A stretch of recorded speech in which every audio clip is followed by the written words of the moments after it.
Welcome to a special program here on Channel 1 Television, 120 days into the second coming of John Dramani Mahama as President of Ghana. Today we are looking at his performance over that period. He himself set out a 120-day compact which he hoped to achieve in the first 4 months of his governance. We've assembled a very exciting panel of 6 experts from 6 thematic areas, and today their job is very simple. How well is John Mahama doing in his second coming? We'll end with a rating. Is he poor? Is he average? Is he good? Is he very good? Or is he excellent? You can also help us with your comments as the program proceeds. It's going to be very exciting for the next couple of hours. Stay with us.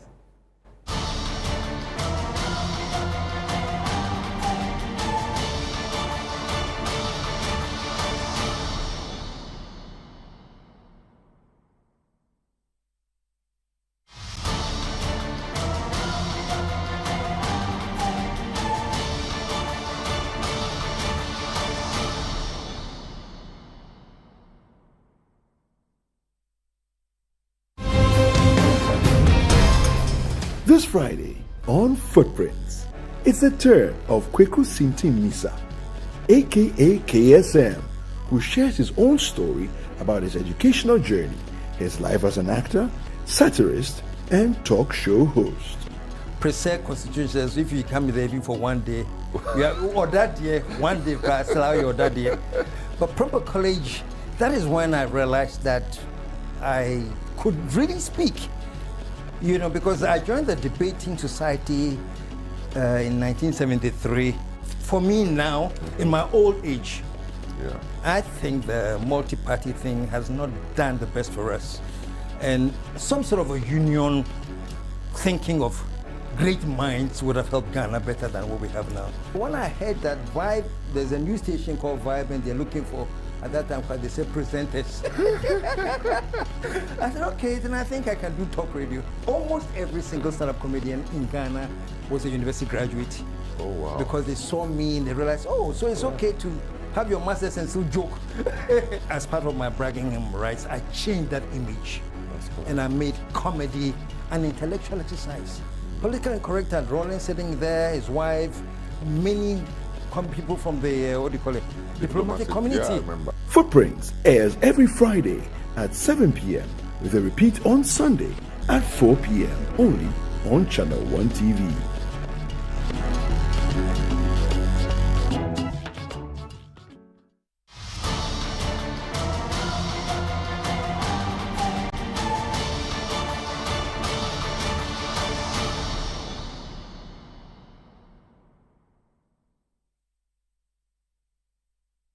So welcome back to a special program here on Channel 1 Television, 120 days into the second coming of John Dramani Mahama. He was elected somewhere around 7 or 8 December 2024, sworn in a month after that, 7th January. Today is the 7th of May, and our task is very simple. How well is he doing? Has he started well? Has he laid the right foundation to transform Ghana in this second iteration of his governance? The man himself, in his manifesto, outlined the 120-day pledge. We'll run you through that. We'll start the show by examining whether those promises are being met. But the plan is to also break down his performance into 6 important thematic areas: agriculture, business and trade, youth and inclusion, education, macroeconomy, and of course, corruption and good governance. I've assembled a wide array of experts to help us think through his performance in those 6 areas. They are not exhaustive, but very important nonetheless. Let's start with what Mr. Mahama himself promised. It's called the 120-day compact, and I'm sure you've seen this document at some point in some shape or form as part of his promises for Ghanaians to be voted. He calls it Mahama's first 120-day social contract with the people of Ghana. So what does it say? He promises specific things in very carefully written language. Nominate within the first 14 days the complete list of cabinet ministers for parliamentary approval. Measurable, time-bound. Number 2, constitute the leanest and most efficient government under the 4th Republic in my first 90 days in office. Notice the personalization. This is me. If you're wondering why we captioned this program Mahama's 120 days, is because this is not about NDC necessarily, it's about the man. Because he's been in power as president in the third iteration. In fact, his first presidency was from July 24, 2012, when his boss died. Then he came back in 2012 properly after the election, 2013. So this is third iteration. So notice the tenses. Point number 3, establish a robust code of conduct and standard for all government officials. You notice the order of fulfillment is not in the order of the promise. Promise number 3, fulfilled a few hours ago. Number 4, hold a national economic dialogue to discuss the true state of the economy and prepare a homegrown fiscal consolidation program to guide the budget. I was at that event. Point number 5, or that's promise number 5. Within my first 90 days in office, so this is even lower than 120, scrap the following draconian taxes to alleviate hardships and ease the high cost of doing business. He then lists them. E-levy. I'll ask Professor Jepoma whether all have been fulfilled. She's my economist on the panel. COVID levy, 10% levy on bet winnings and emission levy. Point number 6, within my first 90 days in office, review taxes and levies on vehicles and equipment imported into the country for industrial and agricultural purposes. 7, commence drafting needed legal amendments and prepare for implementing the 24-hour economy policy under the office of the president. 8, establish an accelerated export development council to promote exports as part of a broader strategy for economic transformation. Promise number 9, convene a national consultative conference on education to build consensus on needed improvements in the sector. 10, implement the quote, no academic fee policy for all first-year students in public tertiary institutions, universities, colleges of education, nursing and training institutions. Kofi Asare is salivating because he's the education plug on the program. 11, introduce the following social interventions: free tertiary education for persons with disabilities, the Ghana Medical Care Trust.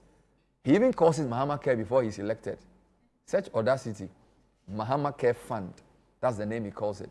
12, commence the distribution of free sanitary pads to female students in primary and secondary schools. 13, this is long, institute enquiries and or forensic audits into the following matters of public interest: the collapse of indigenous Ghanaian banks and financial institutions at a supposed cost of 25 billion cedis, illegal printing of money, the $58 billion National Cathedral scandal, illegal and inflated single-source contracts, COVID-19 expenditure scandal, PDS, Ejapa, SML, ambulance spare parts deal, 13th African Games, Skytrain, Pualugu Dam, MatSet, Galamsey fraud, missing excavators and tricycles, Sputnik V, Bust scandal, others. Mary Ada is taking notes. They are the anti-corruption gang. She's very wild. We'll talk about that. 14, institute a government policy banning political appointees from purchasing state assets, still within that rubric. 15, allocate seed money for the establishment of a women's development bank. Interesting one. 16, launch the following priority job creation programs in the first budget: a Jumera program, national apprenticeship program, and 1 million coders. This looks like youth. Vera Addo will discuss that and inclusion as well. 17, commence the review of Customs Amendment Act 2020 to scrap the law banning the importation of salvage vehicles to rescue the local automotive industry at Swame Magazine, Kokompe, Abosoka, and others. This is between the business and trade era. I have a panelist, Michael Koto, who will delve into some of those areas as well. 18, lay before Parliament a new bill to streamline government scholarship administration, prohibit political appointees from accessing government scholarship, and eliminate political patronage, cronyism, nepotism, and corruption in awarding government scholarship. 19, ban illegal and new mining activities in forest reserves. Roll out our Tree for Life and Blue Water initiatives to heal and sustainably harness the environment by turning areas and water bodies degraded by illegal mining into economic and ecological recovery hubs. 20, We are nearly there. It's 26. Launched the Black Star Experience initiative as Ghana's flagship culture, arts, and tourism brand to transform Ghana into a preferred tourism destination. 21. Commence investigative processes to purge state security agencies of all militia and vigilante elements. 20. How do we jump from 21 to 23? Clearly, something's wrong. 23. Go back to 23. So, I don't know how we can. Maybe in some numbers, we jump to 21 to 23.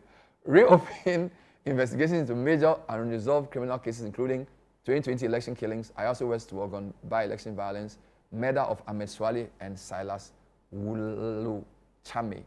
24. Okay, somehow we are 25. Initiate immediate steps to compensate the flood victims, including those in the Otibono regions. I think 24 was investigate the cause of the Akosombo Dam spillage. And then 25 is the investigation. 24 didn't make it to the list.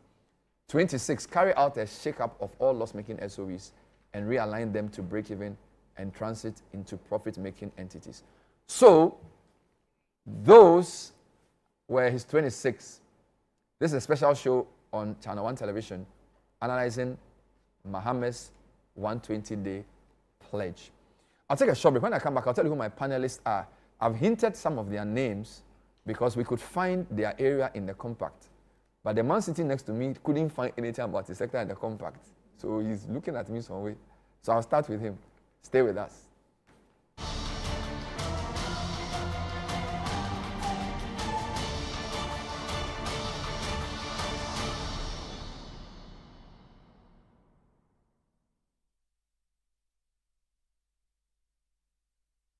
In a world filled with challenges, we all need guidance, hope, and a lifeline to anchor us. This is Lifeline, and I'm your host, Fred Crunchy Mensah. From social issues, relationship challenges, and family matters, Lifeline is here to inspire, uplift, and guide you on your journey. Where we give you support, where we hold your hand through the valley and through the thick and thins of life. Join Bishop Fred Crunchy Mensah. I welcome you especially to Lifeline. Every Tuesday and Thursday at 10 p.m. right here on Channel 1 TV. Let's walk this path together, strengthen our faith, our families, and our lives. Lifeline, because every soul deserves a guiding light. Tune in to Lifeline on Channel 1 TV and let's grow together.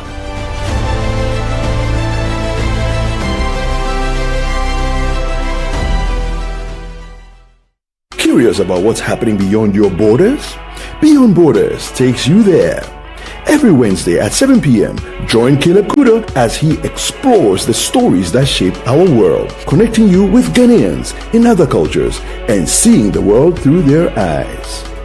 So we've learned one thing: you leave your shoes outside. Wow. Tuesdays, You know, I won't go to Ghana dressed in a Lacoste. as director of operations. From international politics to the human stories that define nations, Beyond Borders brings you a fresh perspective of Ghanaians around the world, one conversation at a time. Beyond Borders with Caleb Kuda airs Wednesdays at 7 p.m. only on Channel 1 TV. Welcome. It's Play to 8. Get ready for the game show where every play has a purpose. Welcome to Play to 8, the only game show where your knowledge and skill don't just win you prizes, they help change lives. What sport is considered the most popular in the world? Every point you earn goes toward real-world support, from school supplies to health kits, clean water to emergency relief. Play smart, play big, Play to 8. Catch all the action, the drama, and the heat. Most commonly spoken language in Brazil.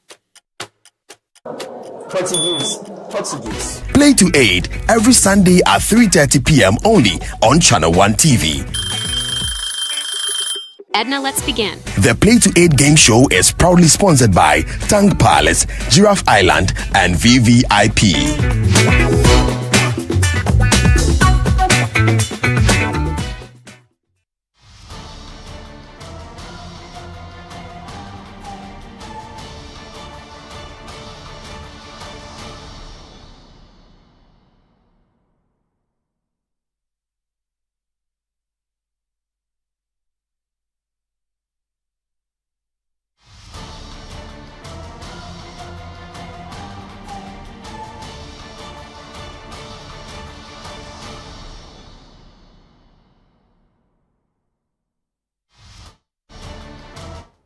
You are still here with us live from our studios at Tesano for a special review of Mahama's 21 days in office.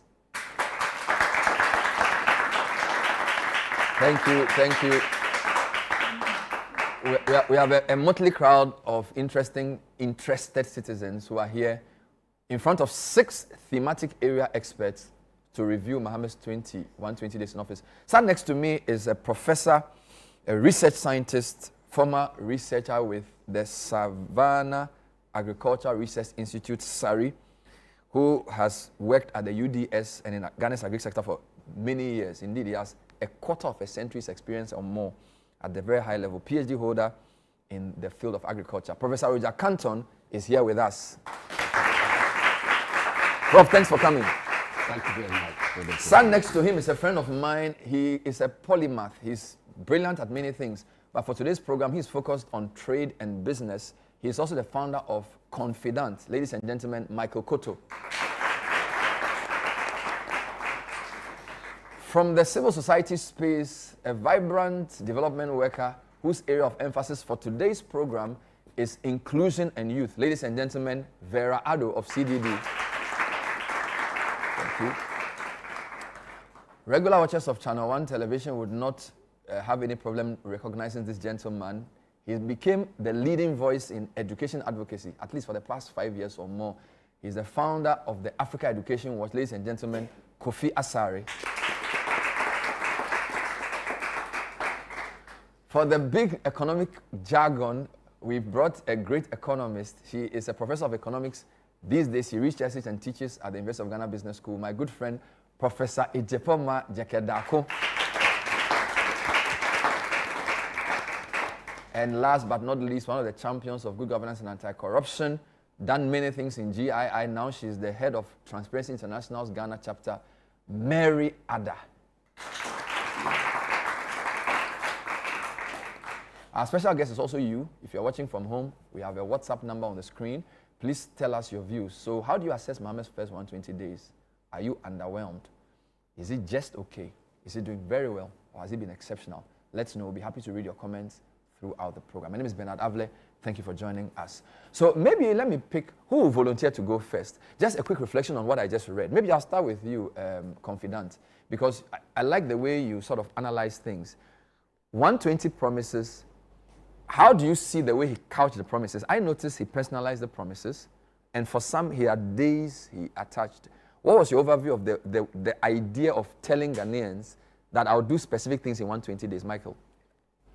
So the idea of 120 days, I think the convention is 100 days. Okay. At least from the West. There's the notion of the first 100 days of a new president's tenure. Okay. You know, so in the US and elsewhere, that's like common. I think the 120 was used so that you have the full first quarter. Okay. So I think that made sense. He didn't just borrow the terminology from the West, which is 100 days. I think the idea to anchor it in the first quarter made sense. So I think that was a smart move. And then there is the issue of the way the pledges are designed. Mm-hmm. There's a limit to what you can do in 120 days, especially when you're a new administration and you are now forming your government. There's a limit to what you can do in the first 120 days. Expectations are high, so you need to be careful to manage expectations. I think the document that was put out was careful to manage expectations. So there are a lot of interesting things pledged in there, but if you look at the language that was used, a lot of the language speaks about starting new initiatives, launching new initiatives, commencing new initiatives, reviewing existing initiatives. All of that appears to suggest that the president knew that he needed to manage expectations. So that brings us to the question of how you evaluate, given what he put out and said I'll do, and how he sought to manage expectations with the way that the language is framed, right? If you have to do that, I'll say there are 3 ways you could do it. All right. The first one is that you judge a man on what he says he will do. Okay. You don't go outside of that. So that's one. So I think a lot of the discussion today will center around what he himself said he would do in 120 days. Okay. We're going to take it one by one. Has he done it? And has he done it with reference to exactly how the language is worded? Okay. So that's one. The second thing we can talk about are things that have happened in the 120 days that are not stated in the document. All right. Because there are things that have happened that are not in the document. Okay. So we can talk about them. Wonderful. The third category are things that are not in the document and things that have not happened, but are missed opportunities. Wow. Things that, on hindsight, could have been prioritized in a 120 days, given what we know about the state of the economy and, you know, the socioeconomic situation. You could go there. Okay. Now, when it comes to that third category, of course, it's up to you to decide how hard you want to go on that tangent. But I think if you were looking at things in their totality, you would need to add that third segment. Wow. The reason that is important is because the 120 days sets the tone for the rest of the year and the rest of the term of the administration. So I'm sure they are prioritizing the next quarter and the next quarter and the next quarter. Wow. So if we talk about some missed opportunities, maybe those can be prioritized in the next quarter, right? So this could be some kind of rubric. I like it. That could be used to talk about how the 120 days has gone so far. So what is there and whether he's done it or not? Yep. What is not there but he has done? And what is not there but should have been there? That's Could how you have been. or could. Not necessarily should, but could have been. Has anybody done a thematic analysis of the 120 in terms of sectors? Because it was clear to me, I did not see anything on agriculture there. I saw a lot of governance, anti-corruption. I think, Mary, if I were to allocate the 26, you get the most. Exactly. He will not get anything. Yeah. Did you, in analyzing the 120, did you do sort of, how many of these pertain to my area? And what did you think as you looked through? Certainly, I believe because corruption or anti-corruption in the governance space covers each sector. There is no sector that you would work on which doesn't attend to the issues of good governance. It could be agric. Certainly, you would want to promote elements of good governance therein to be able to achieve the goals you would want to. Also remember, this is a president who has had opportunity and learned his lessons from the past and is coming back in there to determine what he can do in the actual sense of the word. So for us, almost all of it, even in scholarship, it talks about issues of ensuring that we curb issues around corruption. In investigations which have to do with the Ayawasu West Wogon and others, we are looking at issues around institutions and how the institutional reforms can be effected to ensure that happens. And when there were changes, we realized that even the former IGP started the process to initiate that. So for the issues around governance and anti-corruption, each of the issues the president talked about is a cross-cutting issue, and we would want to look at it from that point of view, but also zooming in into the very specific areas.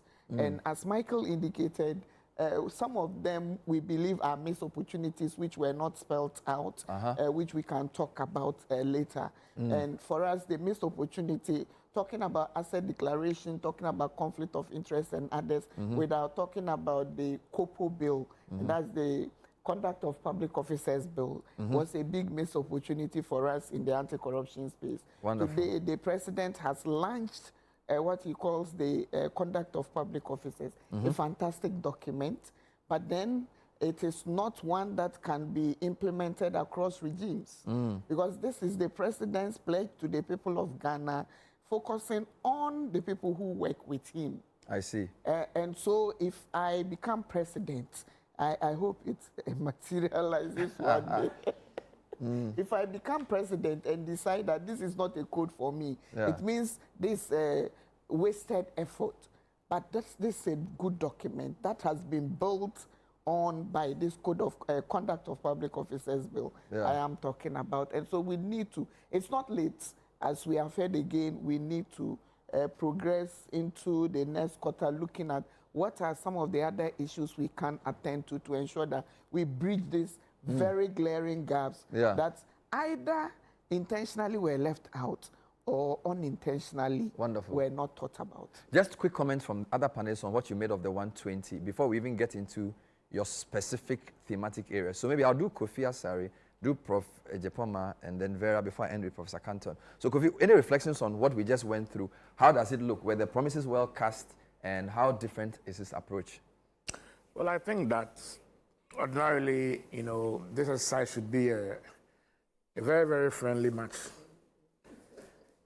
in the sense that it's akin to setting your own questions and then asking us to come and mark them. Okay. But the difference is that we are bringing our marking scheme. Okay. Okay. And so, but once you said the questions, you definitely would have said the questions, taking into cognizance your might and your ability to deliver, you know, the answers. And so, for me, it's very important. Governance is like aeronautics. You know, it's all about how you take off and how you land. So if it's a plane, if it's a spacecraft, whatever it is, the two most important aspects of that enterprise is how you take off and how you land. Wonderful. If you don't take off well, you crash. If you don't land well, you crash. Okay. So for me, certain targets for citizens to hold you responsible or to hold you to account in the first 120 days is good. And it gives us the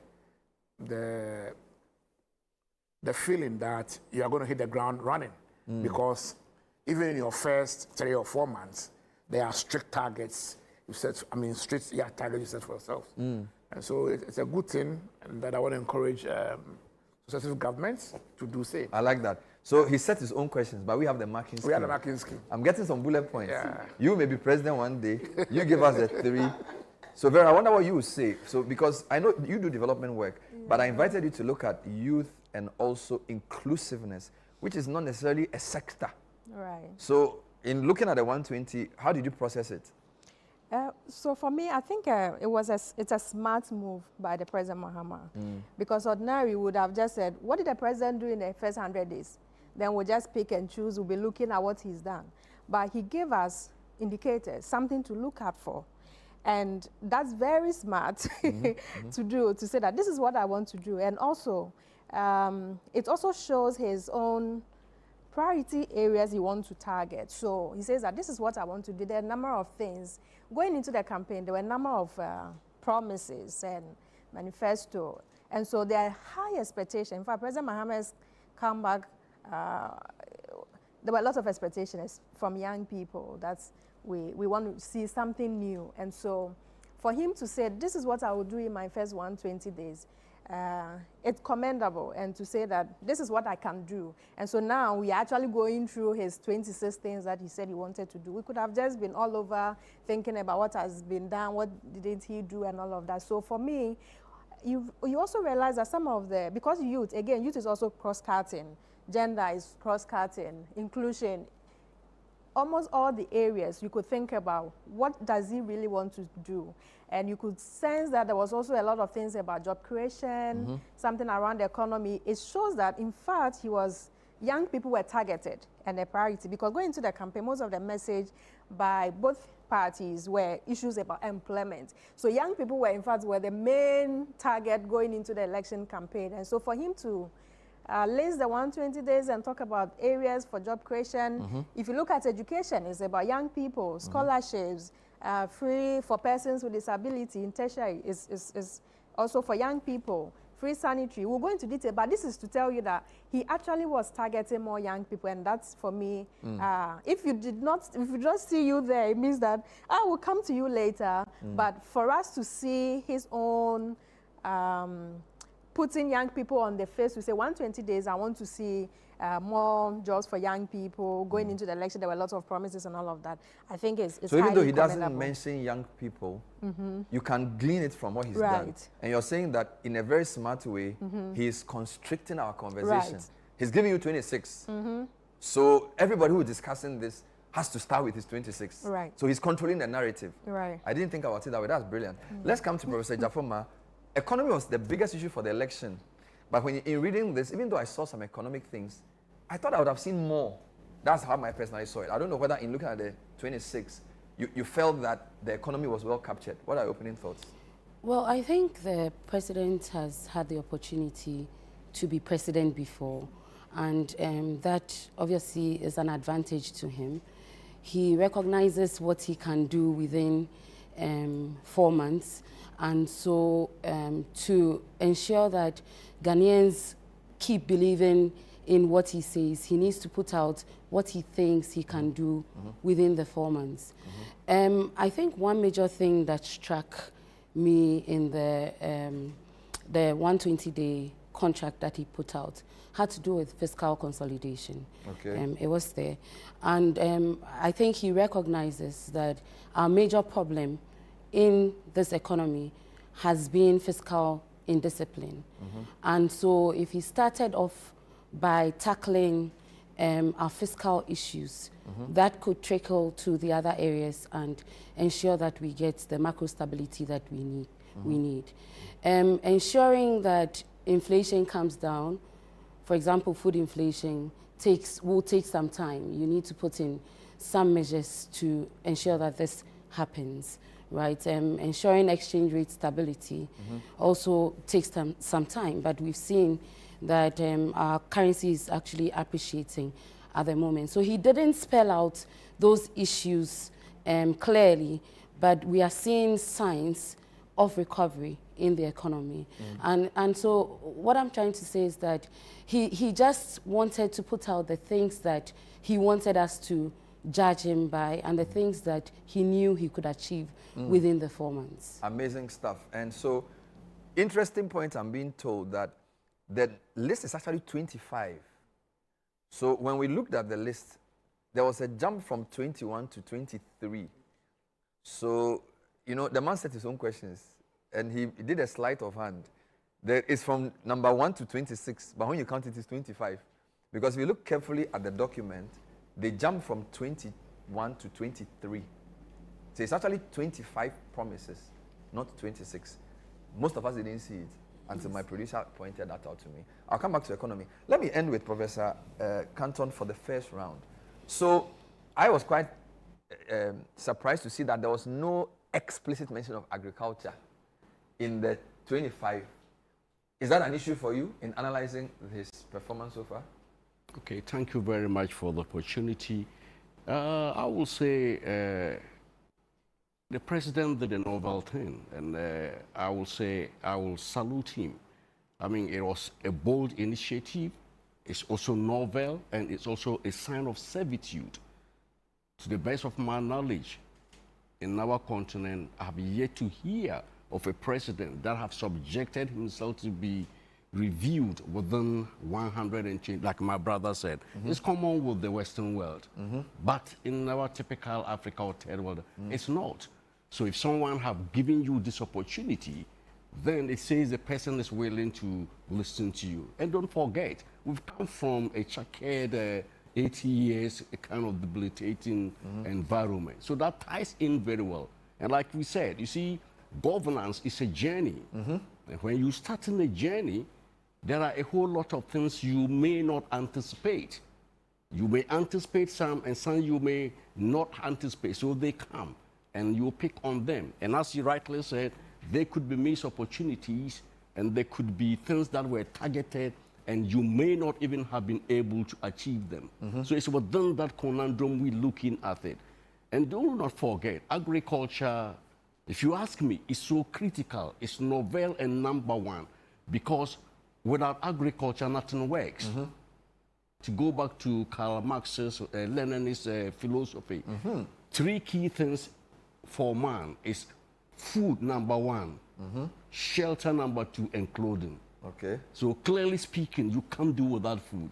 Good. So even though we might not have seen and clearly spelled British Standard English terms outlining typical agricultural or agrarian or agribusiness issues, yet he's done quite a number of things within that context. Sitting in front of me, I mean, just before me this morning, when your message came, I have the president's speech, which is quite detailed on the launch of the Feed Ghana program, which was held in Techima. So this will be one of the things he didn't say, exactly, but he did. Yes. Feed Ghana. Very detailed, yes, and very systematic, academic. Then you also have the minister go to Tamale to outline a support from a global initiative of $1 million to support my brothers up north, the 5 northern regions and the OT region. Wonderful. Specifically 1,500 people, comprising women and children. Very systematic. And they are using a bank. I have told government several years to work with the APR Apex Bank. That is the rural... ARB Apex Bank. Exactly. Not sophisticated banks, people like you and the panelists, you feel comfortable. These are people who can go into air-conditioned facilities to talk about loans and others. And the rate even they are giving, so far, the lowest Ghana has ever recorded, 10%. So I think these are novel things that, to me, if they stick to what have been started, if they continue and listen as they are showing, I think better days are yet to come. Thank you very much. We're still live here on Channel 1 Television today, the 7th of May, 2025, bringing you an overview of President John Mahama's 125-day social contract. We will look at the specific promises as to whether they've been fulfilled or not. But because he uses the word social contract, I think for the purpose of our viewers, just to give you some background, what is a social contract? So I don't know if you guys can guess for a prize.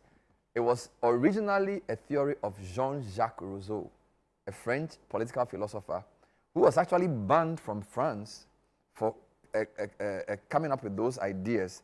Indeed, he did most of his work in Switzerland. But it was when he died that the theory actually gained ground and became something we all think and talk about. His social contract theory basically holds that a people is free when it is governed by its own laws.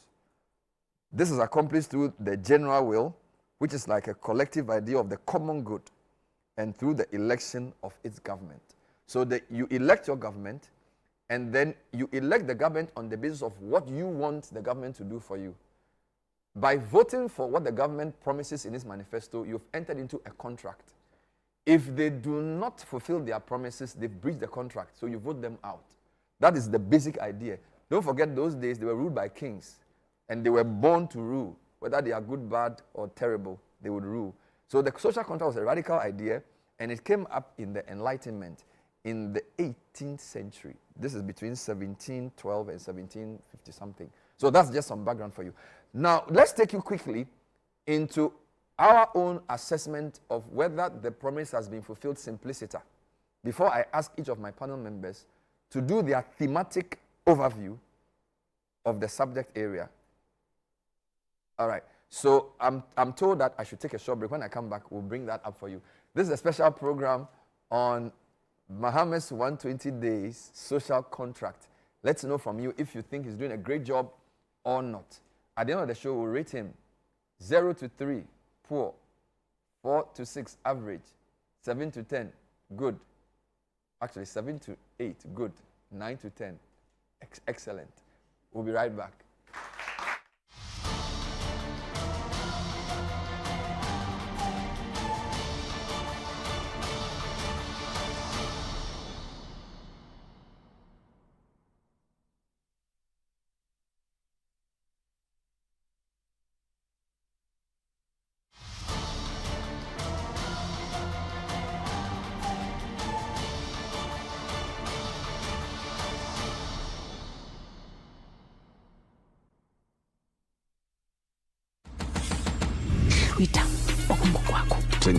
So much love in the air.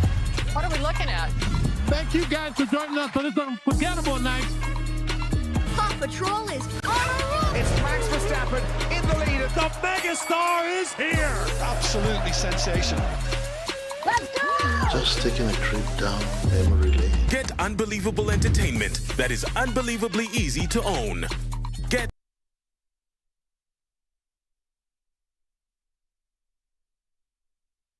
and stay connected to DSTV. Curious about what's happening beyond your borders?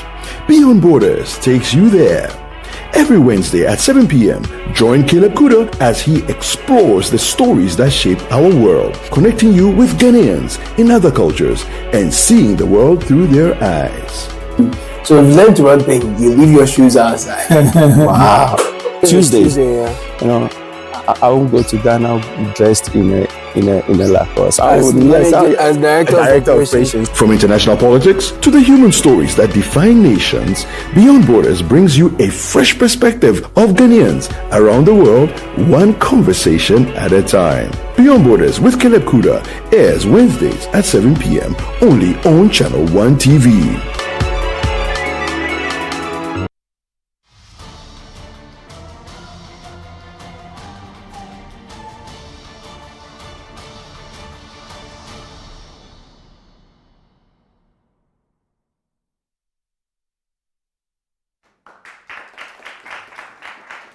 Welcome back to our special program on the Mahama's 120-day review, a 120-day review of President Mahama's governance. He promised 25 specific things he would do in the 120 days. My name is Ben Alabla. I'm here with a panel of 6 thematic area specialists: Professor Richard Canton on Agric, my good friend Michael Koto on business and trade.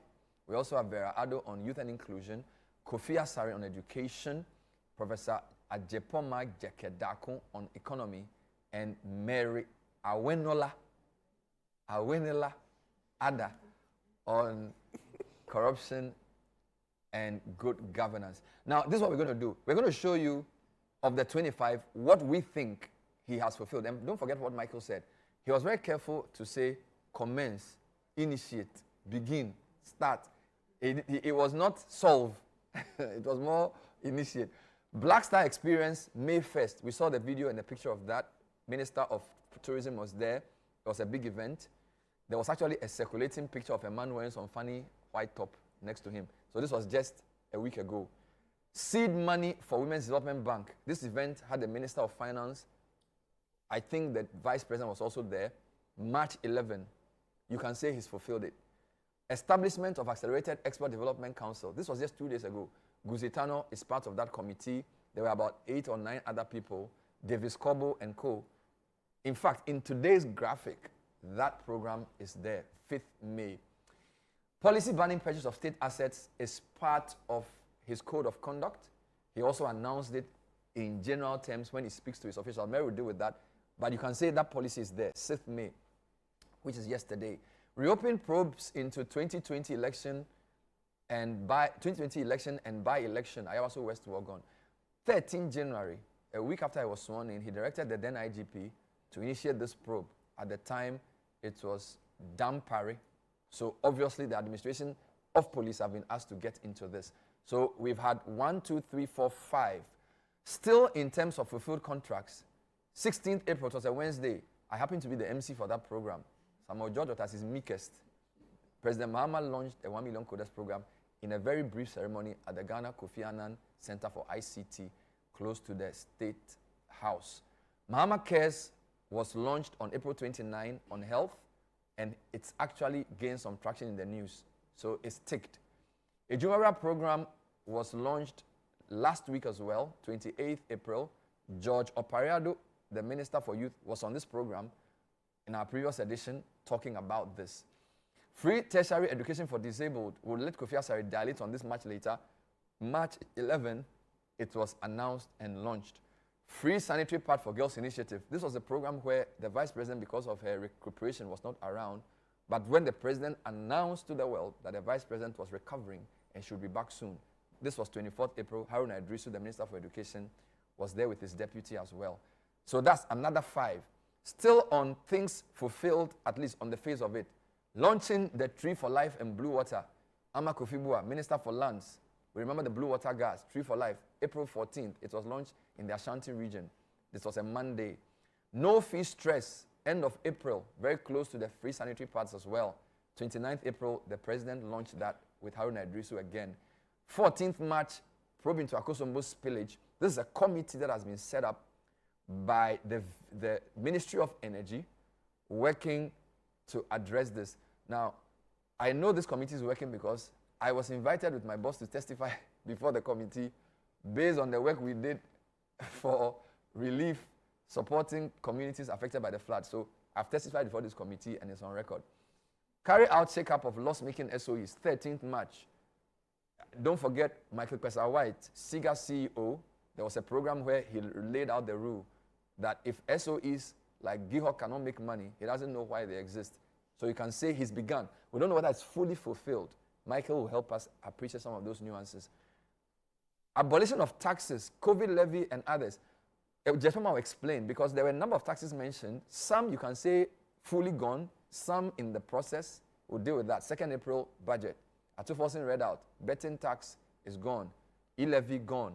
But the COVID levy, we are told, has been tied to the destiny of the VAT. And so somehow, COVID levy is not fully gone, but it's going. But you can generally say the taxes he said he will go in that line are gone. So that's 15. Let's go to the last 5. Nomination of full list of cabinet, February 19th. It was announced that his cabinet will reduce to 23. We've seen it. Leaner government, reduction of ministers. How do you measure a leaner government? January 11th, you can see his cabinet, the vetting and all of those things. Code of conduct, 6th May, launched. I don't know if Mary was there. A lot of the civil society guys were excited. Economic dialogue, 3rd and 4th March. I happened to be the MC for that program. I was there. Ejepoma was there, and a lot of people in the economic sector were there. And the National Education Dialogue, Kofi Asare was a member of the committee, guilty as charged. He was also there. So 20 of the 25 either fully or close to fully fulfilled. Which ones can you say are in the works? Show me those. We've color-coded that purple. Where are they? Compensation of flood victims. Budget allocation done, but if the committee hasn't finished work, you can't compensate anybody. So it's neither here nor there. So it's purple. Investigate Ahmed Swale ongoing. It was announced on 27th March. We don't know when it will end, so you can say it's ongoing. Of course, if you look at the language, this is how initiate, but you have to finish, right? And others. There were others there. We don't know if the others are being done. So we put it in purple. Investigation into SkyTrain others. AG had a press conference. He announced the board chair of the National Infrastructure Fund will face charges. Clearly on the SkyTrain, the $2 million, government is not happy. Cathedral, Ejapa, we do not know publicly if they've started. So they are all in purple. What we know definitely has not been done is in red, and they are 5. Review taxes on old vehicles. We don't know if that has been done. There's no record that it's been done. It wasn't on the budget. So he didn't do that. 24 economy. You can say the export thing. Michael will help me deal with that because the export thing is part of it. But we don't know if 24 economy has started. Even though we'll show this in the night, we are not sure. Review of Customs Amendment Act 2020. We are clear that has not been done. New bill to streamline government scholarships. He will tell us if it's been done. That's Kofi Asare. If I'm mistaken, you correct me there. And investigate processes to purge state security. Kofi, help me here. Are you saying that some of the reds are supposed to be green? Yeah, the scholarships, Edward submitted our input into the bill about 3 weeks ago. The bill is before cabinet. It's before cabinet? Yeah. But it has not come to... From there to go to parliament. So, okay. Yeah. So I think that the team has not heard it in public. Yeah. So should we take it to green or should we keep it in red or put it in purple? No, it can't be red. It has to be purple. All right, so it has to go to purple because, team, he started the process, it's gone to cabinet, it will come to parliament, reading and correction. So he's done 21. Yeah, because the promise is to lay it before parliament. He hasn't laid it yet. So the promise is to lay it before parliament. But it's in cabinet? It's in from there, parliament. So has the promise fulfilled or not? No, it hasn't been fully fulfilled. So it's purple? Purple, yeah. So he started the process? Yeah. And cabinet purple. finished, so it's purple. Guys, put it to purple. But Ejepoma, we are clear he hasn't reviewed the taxes on vehicles. It wasn't in the budget. I didn't see it in the budget either, so that's red. Yeah. 24 economy has not started. Although Guzitano has started something. He Michael. started. Consultations. Consultations? Yes. Young consultations. A lot of consultations ongoing. So if you look at the way the language is framed, it says to commence drafting needed legal amendments and prepare for implementation. Okay. So they are preparing for implementation. So they didn't say they will start. Yeah, they didn't say they will start implementation. Yes. And we Some of the have public institutions, railroad Even- cables or something also running. Yeah. Even the 24. KNUAC, very progressive university, their library now is 24 hours. I was very So, happy to. is the hear panel that. saying Yeah. that 24-hour economy I think it can be is purple. not measurable to the point of saying it's a red? I would think so. It should be purple. Yeah, I should Production think so. team, are you following my logic? Yeah. So 24 economy, Yes. according to the panel, is purple, not red. No, where are you going? Come back to my red. What's your who has asked you to move? Stay there. Who is that? So review on taxes on vehicles is red. 24 economy is purple. Review of Customs Amendment Act 2020. Ejapoma, I haven't heard anything about this. So it is red. New bill to streamline government scholarship is purple. It will get to Parliament when they resume. So it's purple. Investigate processes to purge state security of vigilante elements. I do not know if anything like that has happened. We've put it on a red. So if you look at this review, the reds are about 4 after taking out the purples. So you can say the man has fulfilled or is fulfilling 21 of the 25. Who did mathematics here? 21 over 25 times 100, what percentage is that? 88. 80%. 88. 88%. 21 over 25 times 100. 88%. Yeah. If I got that in macroeconomic theory, will I get A or B? Yeah, you get an A. I'll get an A. You get an Anything above 80. You know, in my university, I never got 88. In my 4 years of university, I never got 88. Because our A was 70. Yes. When I was in Legon. And all my A's were close to 70. I wasn't that smart, but she was much smarter. That's why she's a professor. This is a special show analyzing the president. What do you guys make of this? Are we adding them on this? But a quick one. Yes, the please. Mahama Care. Yes. I'm not sure if we cap because looking at the, is it in the Green. You mentioned it? Mahama Care is part of the education portfolio. No, actually it's Or it's health. It's separate. Yes, health. So it was attached to the numbering. That is why we have the. So we Okay, have so to, you're right. Yeah. So Mahama, if the promise, he sort of put it in other. Oh. So I was trying to Yeah. the fact that I have a feeling that Yes. it's still 26. Yeah. It's 26. But the promise for free tertiary for PWDs had Mahama Cares added And- to it yes. in Which you your need to separate, in yeah. your text. And so that was perhaps the number you were looking Our for. text was from the NDC's website. Yes. Our text is the official government text. So they made Mahama Cares is a different promise Yeah. from the free tertiary for persons. So when we separate, it's PWDs. 26. Yeah, exactly. Okay, so then it means it's 21 out of 26. Yes. He's done 26. He promised 26, not 25. Yes, yes. And he's done 21 out of 26. Yes. So what is that in percentage terms? Oh, the mathematicians have lost their calculators. Viewers, 21 over 26 times 100, what is this? Me, I'm not that smart. I don't know. So we are separating Mahama Cares from the free tertiary education and other issues around there. What's the percentage? It's still, 81. it's still Ejapoma, the am I 80. still an A? Yes, you're still an A. So even before going into sector-specific analysis, based on what has been put out, my panel agrees that President Mahama scored at least 80%. He got 81% fulfilled promises. Wow. Now, if you add the ongoing to what has been done, it could rise as far as maybe close to 90. So basically, if you want to know what he has not done, the ones he has not done are only about 3 or 4. So when you reverse it, it's probably in the below 12. So he's done pretty well. But the devil, they say, is in the detail. So let's start with Michael again. So I chose trade and business for a reason, because I think 24 economy falls in there. What is your assessment beyond the ordinal number of 80 or whatever, of Mahama's foundation is laid within the thematic area of trade and business? Okay, so I think on the heels of the economic crisis we experienced starting 2022, if I take business confidence, that was really down. So if I want to access this, I'll start with business confidence. A lot of that was tied to the macros. So inflation, exchange rate stability, I know Prof would delve into those.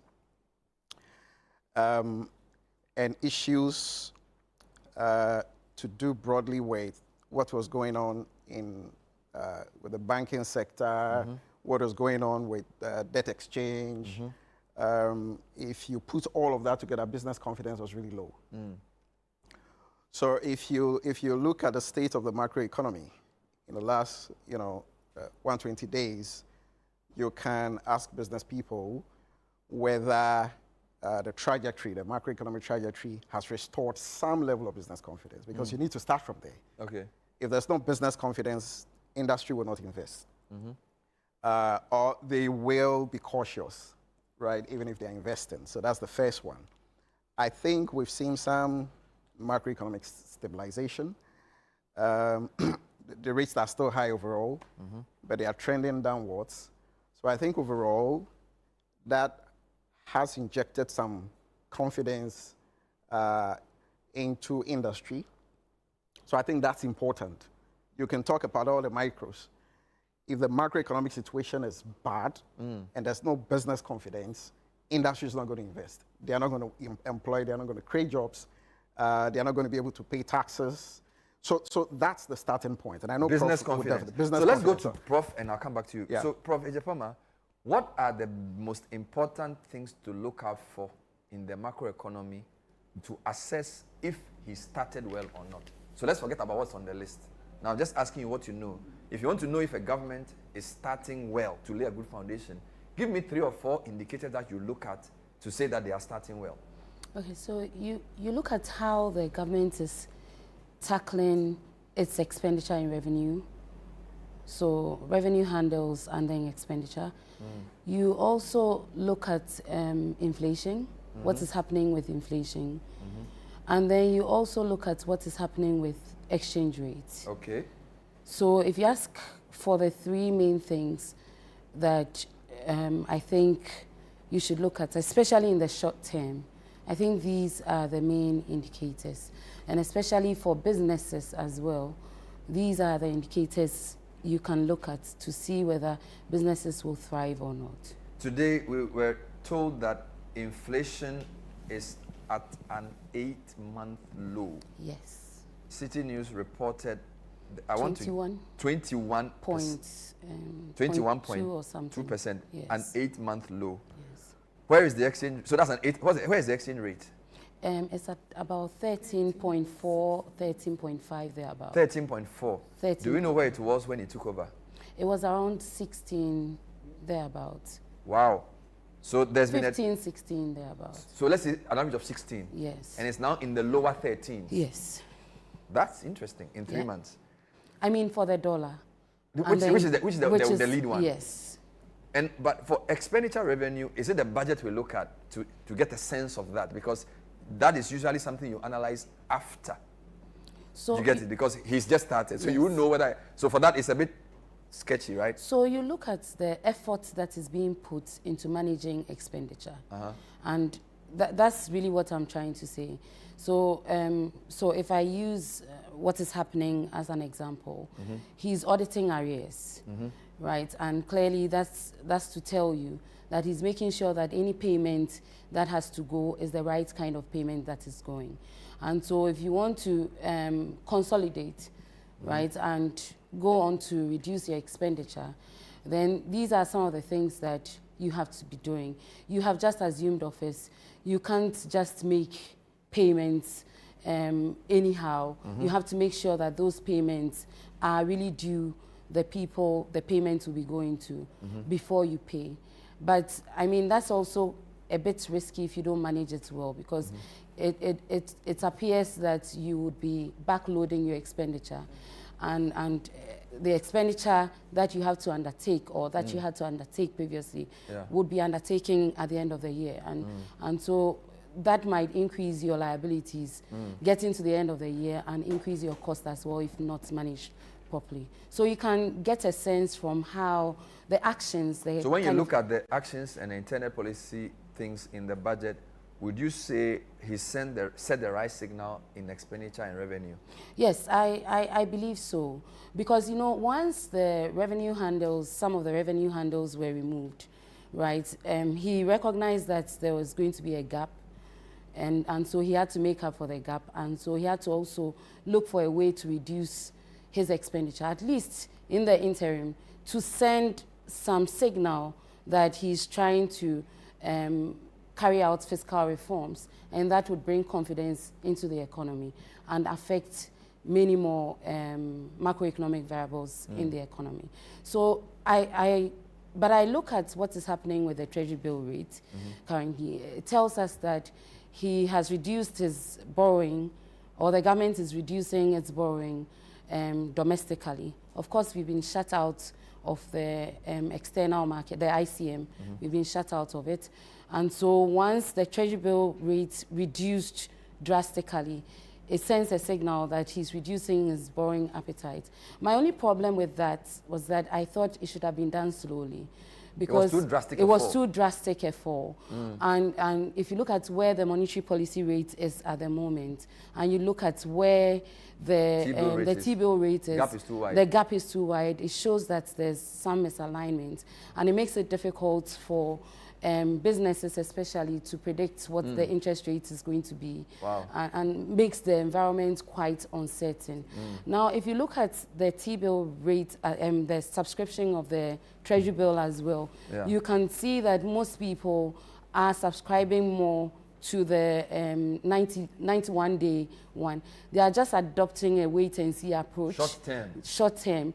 But we know that if we want to propel growth in the economy, those short-term funds cannot really propel growth in the economy. We need the longer-term funds to make sure that the economy is moving in the way we want it to move. So as much as I'm excited about reducing his borrowing appetite, I think that some caution needs to be exercised to ensure that I like the way we are working in three. So Ejapama says there are three key things to look out for macroeconomy. Expenditure revenue, which is really the deficit. He manages the deficit by not making it go up, and he checks the box there. Inflation must come down. Today we were told it's 21.2, an 8-month low, which means that inflation is lowest compared to even September. Exchange rate, dollar was 16, is now 13.4-ish.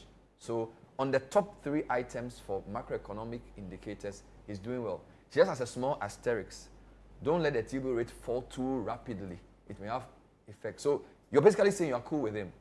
Wonderful. Who do I come to next? Who has clear things? Education. I'll come back to you though. Education. Where is the man? Forget about what you put on the screen. When you see the minister, when you hear the president, when you analyze the first 3 months or 4 months, do you say the reset in education has started? Well, let me indicate that assessing the government performance in the first 120 days in education, along the lines of the questions President Mahama set for himself, the 5 questions, is different from assessing the performance of the government in education. Entirely. So which one will you do first? I will do the questions he said first. He said, okay, let's do that one first. So he said 5 questions. First, he said that he was going to commence the distribution of sanitary pads to girls in school.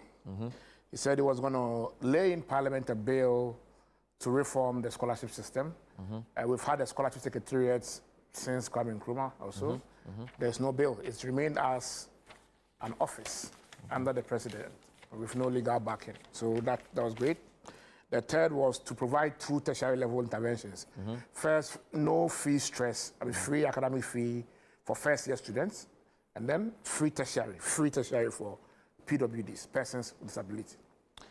And then the last was to hold convene an education forum. So if you look at the 5, the education forum was convened somewhere in February with regional national consultations ending in March. So it has been done. And that was done nationally, as against the economy, which was 1. Which you think is probably a better approach. Even the promise was to do a national the promise was to do 1 forum. But then you did it across the country. When the committee was constituted, we told His Excellency that one wasn't enough. We've been doing Accra meetings for the past 7 years. And if you really want to have a comprehensive review, let's go and talk to the beneficiaries of public education. So where did you go? We went to all the regions, virtually all the regions. You went to all 16 regions? We had one in Borga, and the Borga one, we had people from upper northeast coming to Borga. We had one in Tamale, and Tamale we had people from upper east. Upper west? Upper west, Savannah, come to Tamale. We had one in Ashanti. Ashanti was the only one we had for one region. Okay. All the other regions, Volta was for Volta and OT. Okay. Greater Accra was Accra and Eastern. You know, so Central was Central and Western. But then we had, so every region participated. Interest group participated. So that has been done. Checkbox. Yeah, that has been done. But I'm not giving the government 100 on that. Okay. Because even though the promise is to hold a forum, I mean the forum, yes, but without a report, the forum is, you know. Has the report been submitted? So maybe 18 or 20, the report will be submitted sometime next week. We are all partly responsible for the report. You are part of the committee, so you can't be marking. Okay, so the report will be submitted. So yeah, I think that so 80 is fair. Good. For that one. The second is the no fee stress. That's no academic fee for first year students. Ordinarily, this promise should have been measured against September 2025. All right. Because the first batch of tertiary students who would have enrolled in school under the NDC government would have enrolled in 2025 FY. But somehow the government decides that even though a batch had entered before we were sworn in, we are going to refund their money to them. So you're giving them more than 100% now? I thought it wasn't useful. I thought it was. Why aren't they Ghanaians? Because we are doing, the policy is costing about 500 million a year, a batch. But it's for people, Ghanaians, to chop. Why isn't that better than the fiscal space in the sector is very, very, very constricted. So even though they've done it more than they promised, you're not happy? I'm thinking about how money is available to other subsectors and not just tertiary. As a whole. So I think that, yes, they've announced the portal for the refunds to be made. By this morning, 8,000 have already applied. So it's demand driven. You apply, you go through a process, and then, you know, so it has been done. But disbursements haven't been done. The promise wasn't to disburse. Again, wonderful. If we are using, he said a question. He said that I'm going to initiate this. It has been initiated. It has been launched. 499 million allocated in the budget. Portal for applications done. 8,000 so far applied in 7 days. But disbursement yet to happen. So 18 over 20 fair. Wonderful. Yeah. Let's get to the others quickly. Sanitary parts. Same for the PWDs. Yes. The same portal is being used to also identify the PWDs and provide them full tertiary. The PWD one is not just a refund of their fees. It's a refund of all expenses, accommodation, everything. Now it's full tertiary. So that is also in progress. That's also in progress. They are documenting them, they are applying, they are going through verification in the campuses. And so it's ongoing. It's been implemented. Yeah. So again, that has also been done, right? Yeah. The sanitary parts was launched 2 weeks ago or so. Yeah. Some pilot distribution was done there. We've seen the products. Schools just reopened 24 hours or 48 hours ago. And so distribution, I'm told, should commence once schools have reopened. So we've seen about 290 million Ghana cedis allocated for that in the budget. So, I mean, that's done, right? So for the 5, he's on all fours. The scholarships, as I mentioned, the bill has been done. Yeah. We submitted our input, our memorandum 3 weeks ago. I'm told it's at the cabinet level for approval. So basically, you see significant levels of attainment. For some of them, 15 will be good because for the financing ones, if we see disbursement, then we can give 18 or 20. Wonderful. But you're a very tough lecturer. Oh, no. But I am happy about the commitments to hit the ground running. That's one. We've been doing this work for 22 years. Normally, the slowest part of every government is the first 90 days. Okay. It's very slow. You know, it takes time to constitute a government. We've seen a government being constituted, you know, in a very short time. Exactly. So, and everything is fast, you know, and because of my work on the committee, it's all sleepless nights. Everything is, we taught the whole country in a matter of 10 days. Was it pressure from his office or your committee just decided you were going to do work fast? Pressure from the office, straight timelines. From the top? Yes. we taught the whole country during the National Education Forum within 2 weeks, the whole country. Hey. With only 1 day in between. Yes, we had to split ourselves into two. When one group was in Cape Coast doing the Western and Central, another group was in Accra doing Eastern and Greater Accra. Then the next day, travel day. The next day, another group is doing Sunyane simultaneously with another group doing Upper East. Yes, we had to break ourselves. So this type of urgency from the public sector is commendable because generally we perceive public sector to be slow. No, it's not slow. The experience I had, it's not slow at all. It's as if I was being paid as a staff. Wow. Yeah, I mean, so I am happy about the commitment because sometimes we sit back and we criticize that you are slow. But the thing was fast. Yeah. Amazing. So I think all right. it's good. Yeah, the most important thing is to maintain, the this pace. is still a special program. Kofi has set his own question. He's broken the question into two. He will answer the 5 on the board, and you'll deal with the big ones later. But I'll take a short break. When I come back, I'll deal with governance and anti-corruption, youth and inclusion. Then I'll do agriculture before I come back to Michael. We're live. We also have a great panel, a great audience here. And some of your comments have also come in. This is a special show, a review of 120 Days of Mahama. Stay with us.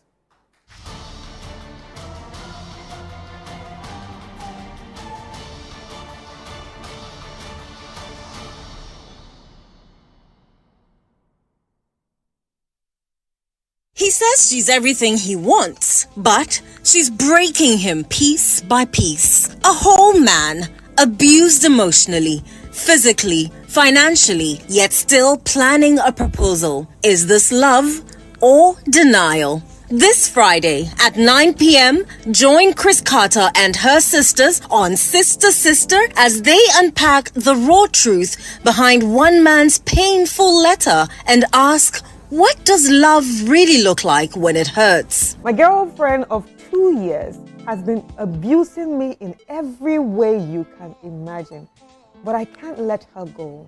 I met this lady at a business conference, and the moment she walked past me, she caught my attention. Since that day, she's been the only woman I can see myself with. I've told my parents about her, and I'm even planning to go meet hers.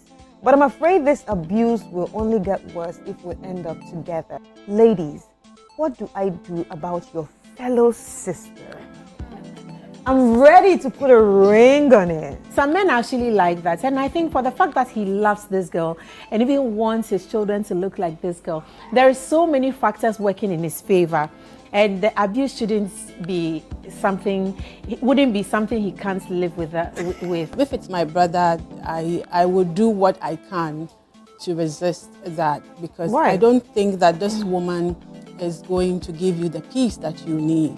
His description of the girl, his admittance of love for this woman, and all of that points to the fact that there's a part of him that is enjoying this. Yeah. Sister Sister, real stories, real women, real talk. This Friday at 9 p.m. only on Channel 1 TV. Sister Sister is proudly sponsored by Gino. Gino truly cares. In a world filled with challenges, we all need guidance, hope, and a lifeline to anchor us. This is Lifeline, and I'm your host, Fred Crunchy Mensa. For social issues, relationship challenges, and family matters, Lifeline is here to inspire, uplift, and guide you on your journey. Where we give you support, where we hold your hand through the valley and through the thick and thins of life. Join Bishop Fred Crunchy Mensa. I welcome you especially to Lifeline. Every Tuesday and Thursday at 10 p.m. right here on Channel 1 TV. Let's walk this path together, strengthen our faith, our families, and our lives. Lifeline, because every soul deserves a guiding light. Tune in to Lifeline on Channel 1 TV and let's grow together.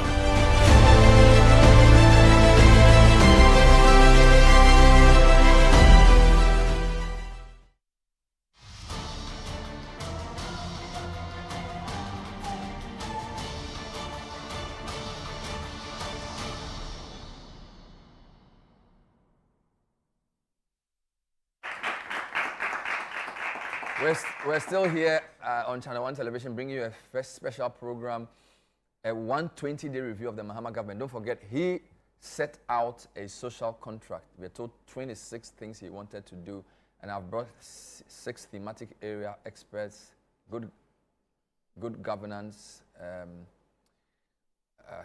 economy, education, youth and inclusion, business and trade, and agriculture.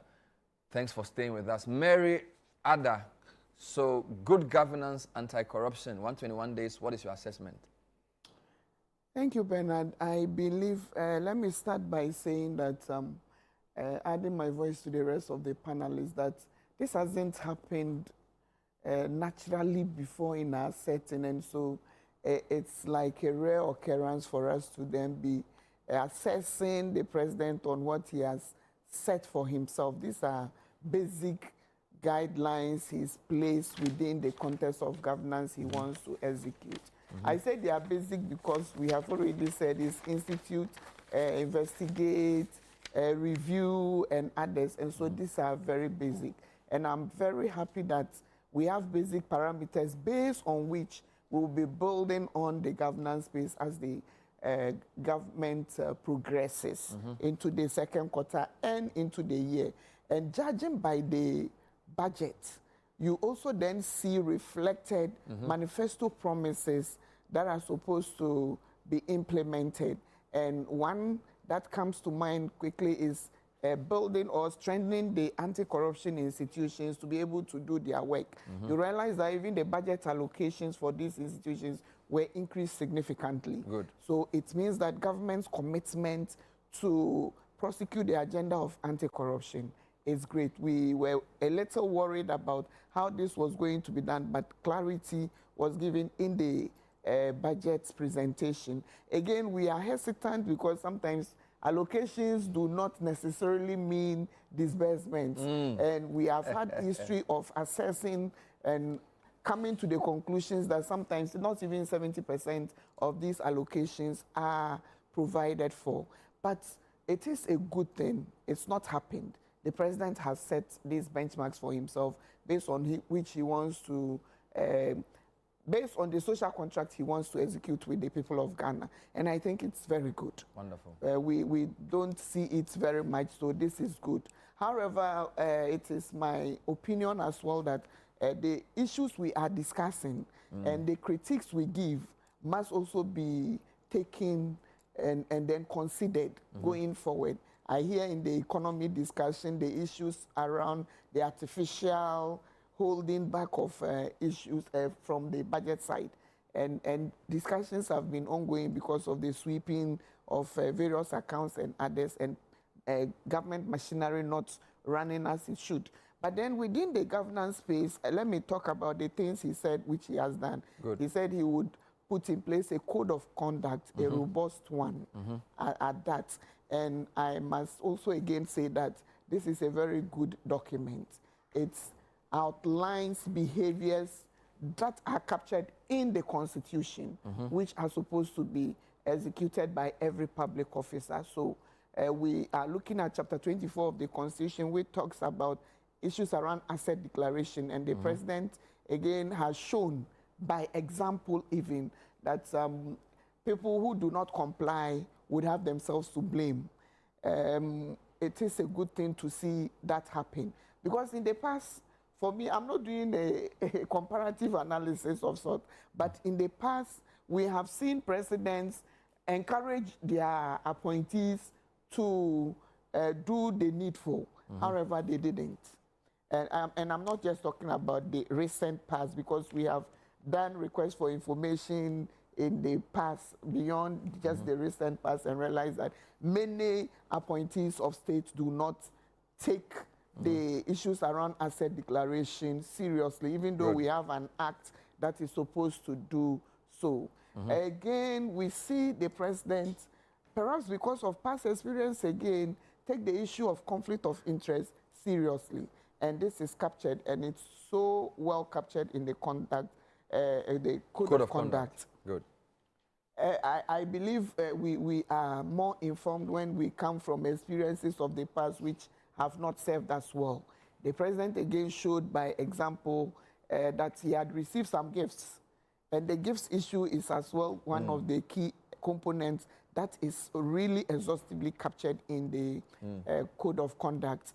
And he presented the 2 vehicles, and he said he was giving them to the states. The issues of conflict of interest are important, and if this is a sign of what is to come, then I believe that it is a good thing that the president is institutionalizing.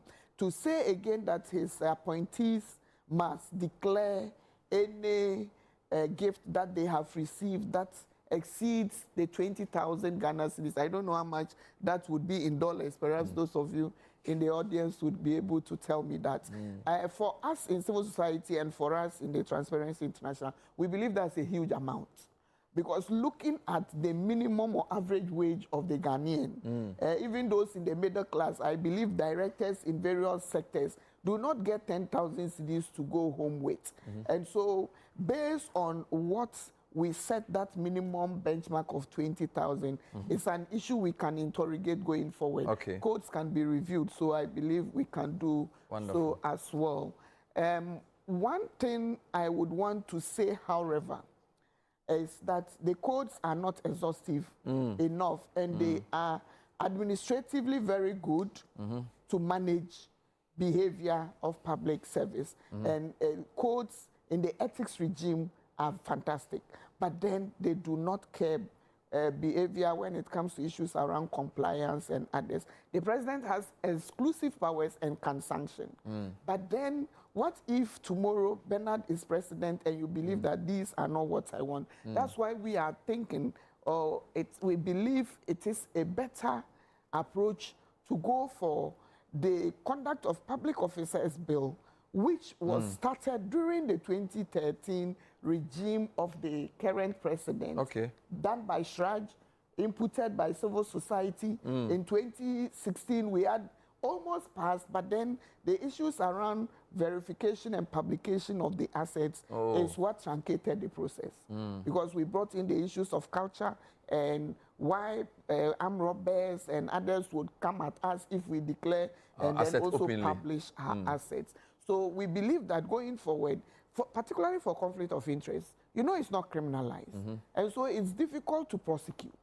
So why don't we go for the law which talks about assets, talks about conflict, and also encapsulates the issue of high worth gifts, as well as general conduct, which are spelled out in also. So while the code is good, conduct. the bill is better. The law is better because it helps you criminalize some of these behaviors, and it also helps you take it beyond just one regime. I am not saying that laws would do perfectly for us, but the law would help us and support us implement this code of conduct that we are talking about. And it also then helps us to streamline the role of Shraj. So the issue around, one of the other things I believe the president talked about, he talked about a lot of laws, and during the launch of the code, he mentions it again, that there will be a few laws that will be strengthening here and there to ensure that the fight against corruption is effective. And we believe that that's one of the opportunities that we would have to do that. But then the constitutional review process, for me, that the president has started is also very critical and instrumental if we need to fight corruption. The chapter 24, even though it's entrenched, we also can do a lot of things around it. And we have made our proposals as to what should be done to ensure that we have a better regime. Issues around when people should declare their assets, as per the Constitution, talking about before you take office. And then what Act 550 talks about, that 6 months. And so we want that clarity. And then the role of Shraj, when you read the law, the Constitution, talking about them, they don't have the power to, as we speak, investigate without a petitioner. And so the constitutional review for us, I believe, that the president has started, is going to help us cure a lot of the issues. So in terms of our governance structure, constitutional review addresses issues. And most of the recommendations and inputs that civil society is presenting would help us navigate some of the lacunas that are within the space that we're talking about. In conclusion, I would want to also say that the president talking about banning public officers from purchasing state assets. State assets. It's one of the critical things we would applaud him for. Wonderful. Because we have taken over all the lands. In fact, not just government officials and their cronies and our associates. We've taken over almost all the state assets. Yet when you go to other countries, you see the state, through private sector partnerships, building a lot of beautiful estates where we in the middle class and we those who are doing lala sulala down there can go for mortgages and then also have places and pay for during our lifetime. In fact, now at this my age, I can't even do a mortgage again. And so I believe this would be very fantastic for us going forward. The scholarship thing, again, we are in a society that does not discriminate. But in most of the instances, we need positive discrimination. People who are in government appointed, who have done master's degrees and others, do not need scholarship. Parliamentarians to go and do short courses and others. They should leave those for some of us to go and engage, the young ones to do so. Thank you very much. Wow. It's quite clear the audience is happy with that suggestion. I have some of your comments as well. A lot of them are also youth, and I'm coming to Vera on this. Some people ask me why I joined youth to inclusion. My premise was that youth are excluded.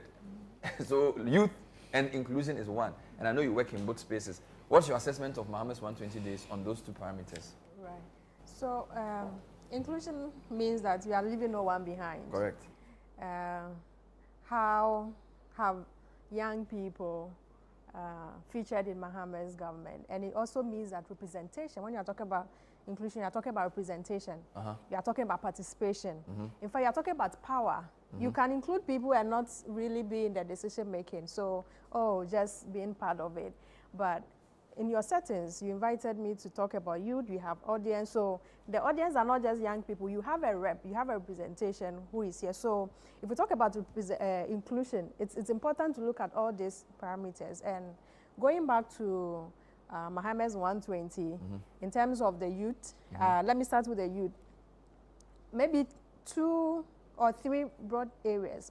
In the economy, removal of some of the taxes was really important. For me, e-levy, you have no idea. I don't know if there was any study on e-levy and mental health on young people.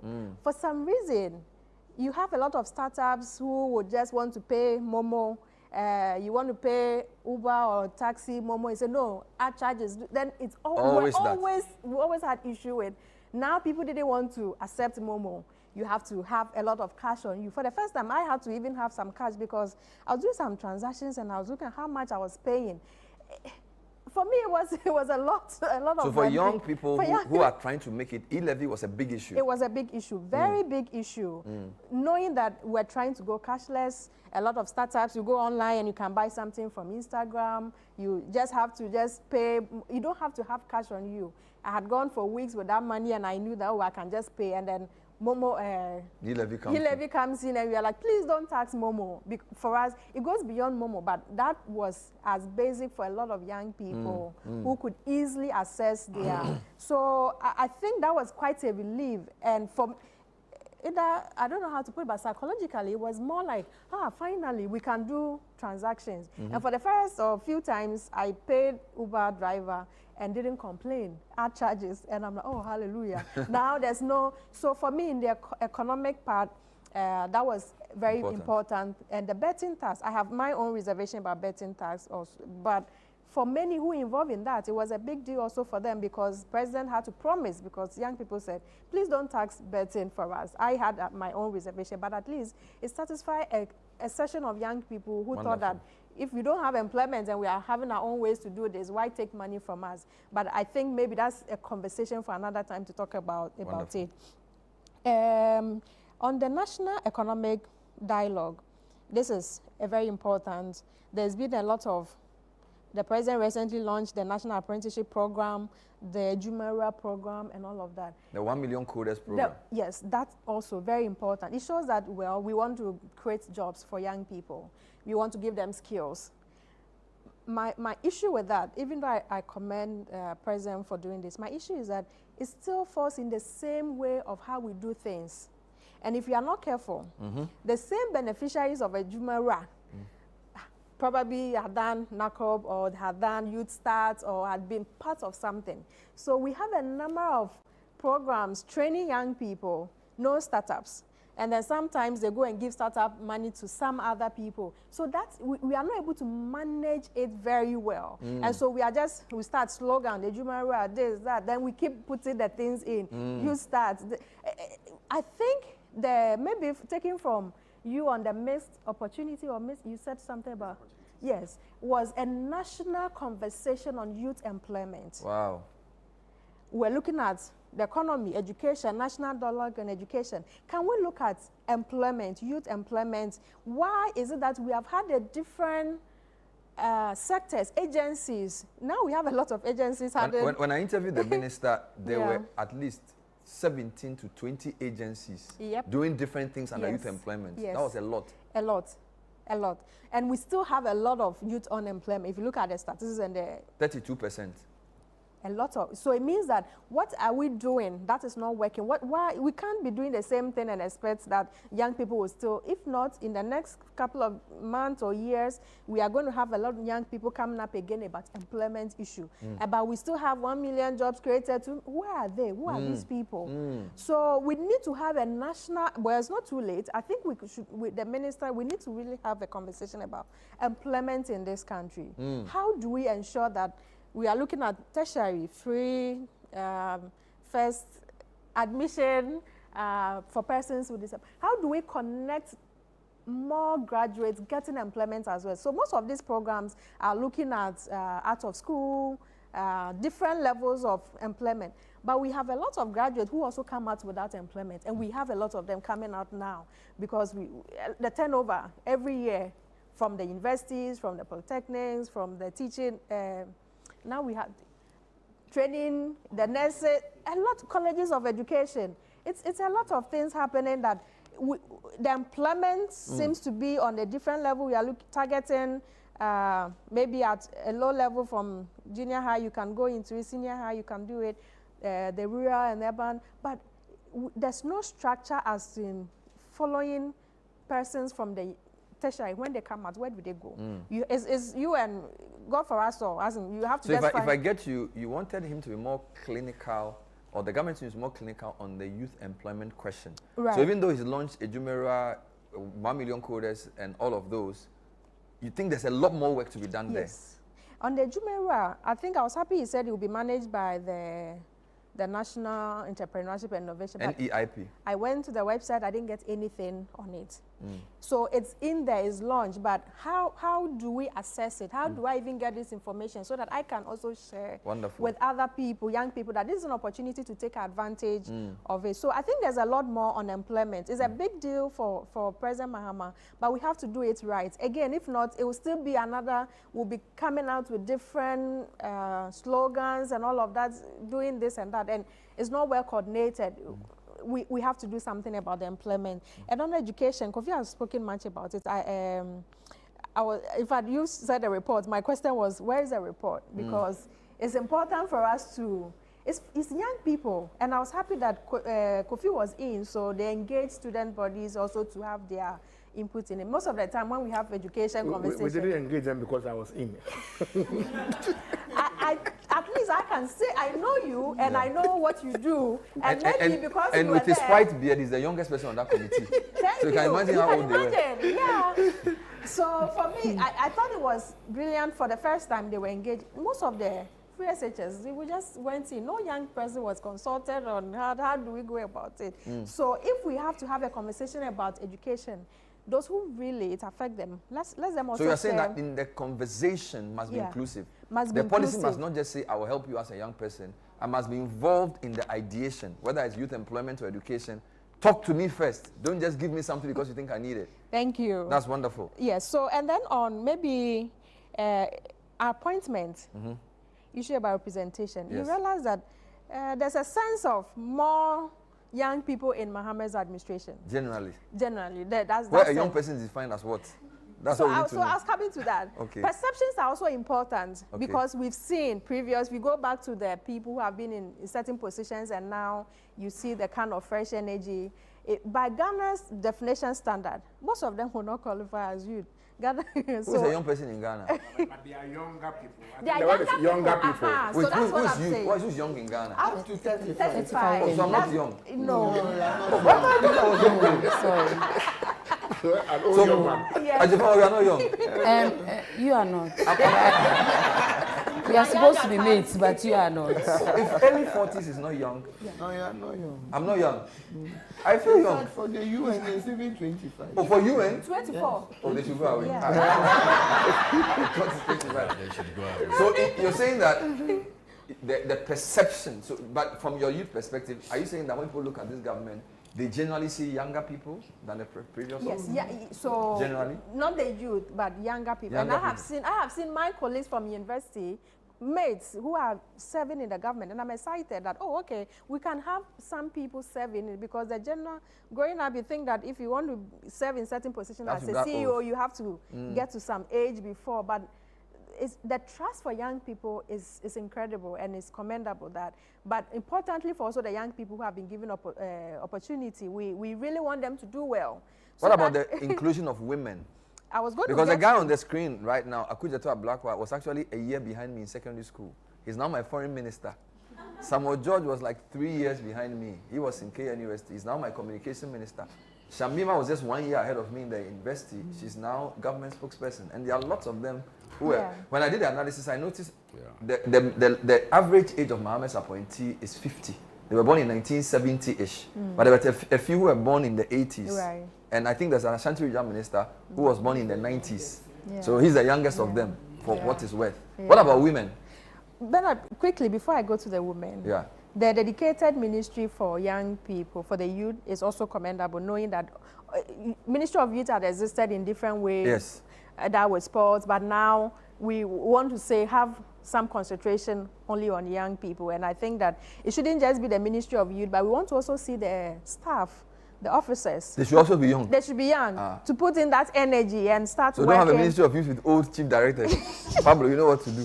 Exactly. And then protests. Maybe before I go to the women, protests. Yes. We've seen where the culture of protest, we've seen young people being on the streets and met with some police brutality and all of that. And for the first time, we've seen that the police did not get their way. And I thought it's very important also for young people to be able to voice out their frustrations. Go into the streets. And we have to let this continue. And more important, not now. Now you can say, we can allow them to go. But when it gets really tough and the government sees that there are a lot of voices, we should still allow young people to be on the street to protest, which I thought is important that I speak about. On women, with our vice president at the top, we have power balance, which is very important. We don't have to take for granted. Yeah. I think it's something that's highly commendable, but in terms of representation for women, that's and by the way, whilst you are talking, this is the picture on the screen of the president's main people: the vice president, the chief of staff. Then you can notice that Valerie Sawyer is the advisor on governance. Yes. Second, then there's also Nana Letha there, and a few others. Marietta as well. Marietta is personal lawyer as well, and then there's also Buzitana. Joyce is also in there. Yeah. Shamima, so when the optics is good. Yes. At the top, power balance. But Wonderful. if you come down to the, we still have a lot of work to do. Mahama could not meet up to the 30% minimum. And if you look at the party, if you look at the women participation throughout the campaign, they have a lot of women. But why is it that when it gets to the power and getting to push them, cabinet, we have out of the 19, there are only 2 women. I thought we could have done better. Enough. That is not good enough. If you look at the MMDAs, this is an appointment. You see, if you can't elect them, appoint them. Appoint them, you know. So I think that we need to really do something about it, because we have passed affirmative action law, and we have, when you say it, they say, oh, it's up to, we are not in 2026 yet because we have set ourselves target. But we need to start. We need to start from somewhere. And it's not like we don't have them in the party. Power is important. So you go to cabinet meeting and you have only 2 women. If one of them is not able to attend, there's only 1 woman.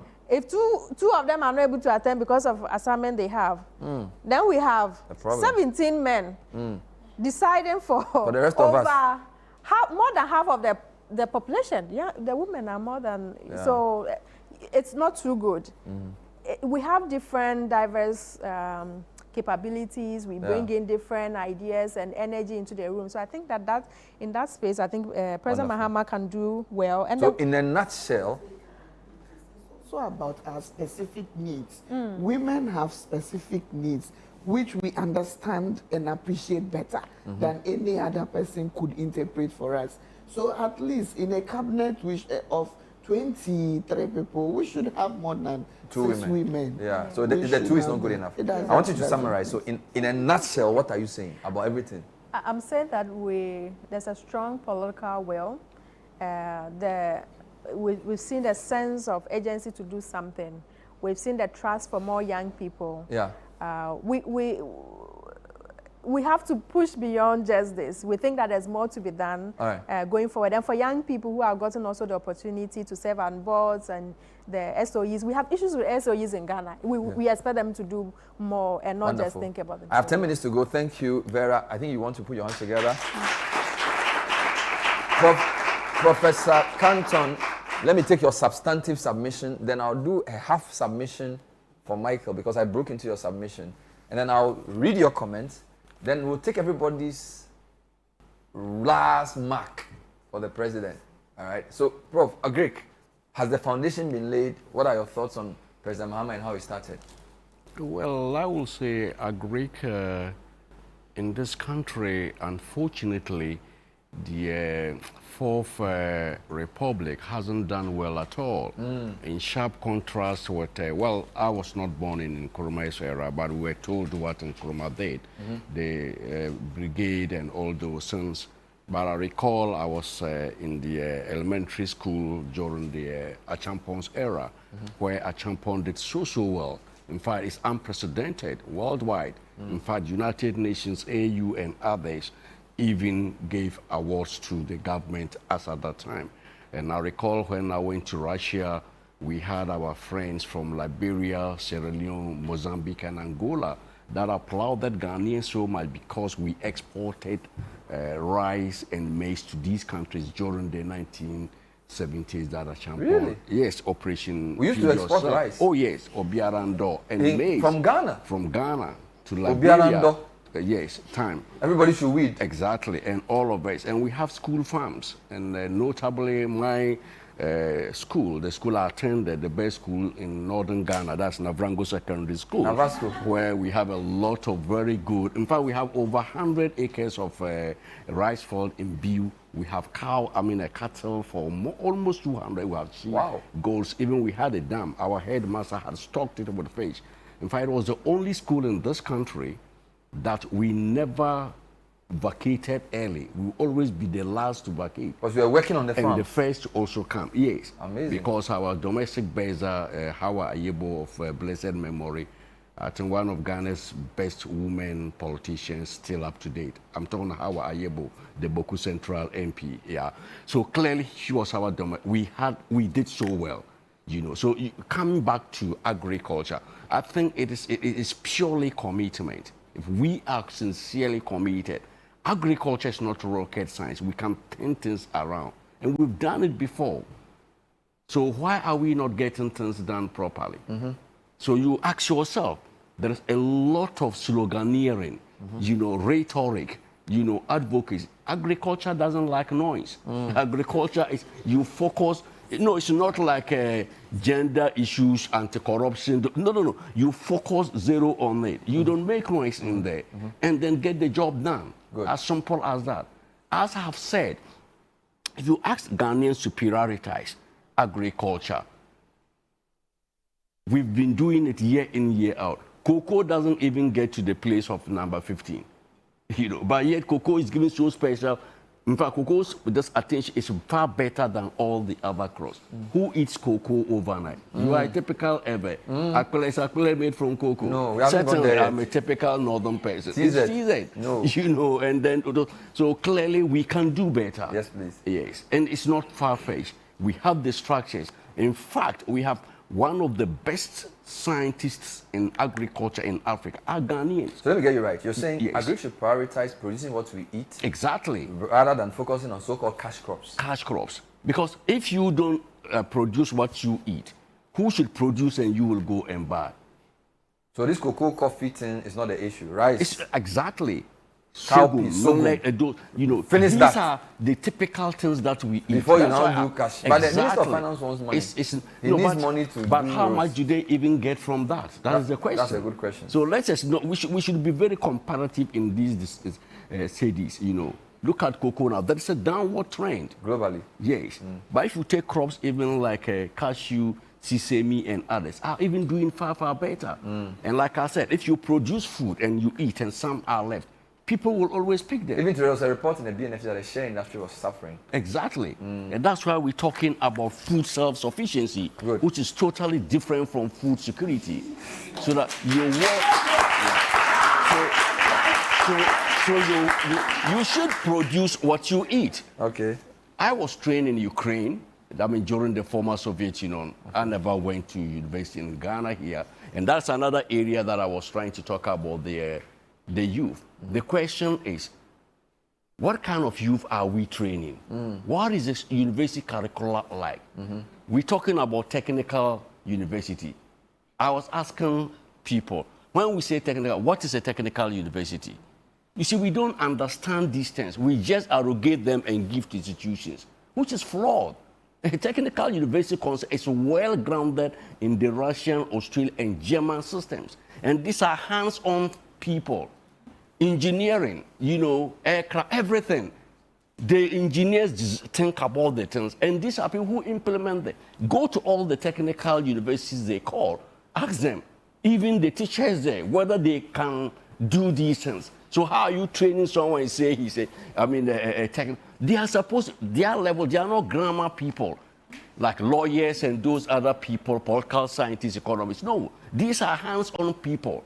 So if you want to So ask, we really, the education systems, seriously, in this country, it needs a lot of retweaking. So to be honest with you, it's not just talking about Greg, giving funds to people here and there. I don't think that is the issue, yes. So back to if I want to, it's short. If I want to give one or two things I should look at, if I want to assess if this government is doing in agriculture, what should I look at? Say in 2-3 years' time, what should I look at? Number one, we have to build our seed system. Seed system. Exactly. Number and that two, we are talking. Don't elaborate. Just give me the Then you also come to mechanization. Mechanization. Yes. That's number two. And when I talk about mechanization, I'm not talking about tractorization. In Ghana, when we talk about mechanization, the politicians just go into tractor and just they are dialectically not interrelated. You know, in Kurama did it didn't work. At Champon, so mechanization means what?